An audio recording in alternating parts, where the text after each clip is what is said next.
अस्सलाम वालेकुम दोस्तों, आज हमारे पास ये एक Redmi Note 10 फ़ोन आया है, ठीक है। और ये कस्टमर कह रहे हैं कि डेड कंडीशन में वैसे यूज़ होते हुए एडेड हुआ है। जब फ़ोन हमने खोला, चेक किया, बिल्कुल फ्रेश कंडीशन में है, किसी के ने काम वगैरह भी नहीं किया, ठीक है। अब इसको शील्ड वगैरह सब कुछ लगे हुए हैं। तो इसका हमने पावर सप्लाई रीडिंग सबसे पहले चेक करना है। पावर सप्लाई रीडिंग चेक करनी है। पावर सप्लाई को हमने किया 5 वोल्टेज पर और बैटरी डिस्कनेक्ट करके अब इसका हमने रीडिंग चेक करना है। तो ये 75 तक जाता है और वहाँ पर स्टक हो जाता है। बैटरी कनेक्ट करके हम चेक करते हैं कि क्या सीन है। सेम सीन है, ठीक है। और इसका ये लाइट यहाँ पर ब्लैंकिंग भी नहीं करता। अक्सर ये लाइट जब ब्लैंकिंग करता है तो इसका मतलब हमारा सीपीयू ओके है, लेकिन ये ब्लैंकिंग नहीं करता। और ये 75 यहाँ पर ये 90 वगैरह ये हम पर स्टक हो जाता है। तो ये रीडिंग अक्सर हमारा सीपीयू का होता है। तो चलो इसको सीपीयू हमने रिबॉल करनी है अभी।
तो गाइस यहाँ पर आप देख सकते हो हमारा डेट फ़ोन बिल्कुल फिक्स हो गया।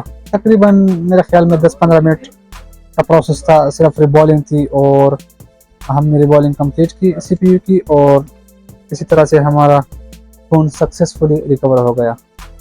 तो ऐसे मज़ीद अच्छी वीडियोज़ के लिए हमारे चैनल को सब्सक्राइब कीजिए। Thank you for watching, see you next time, अल्लाह हाफ़िज़।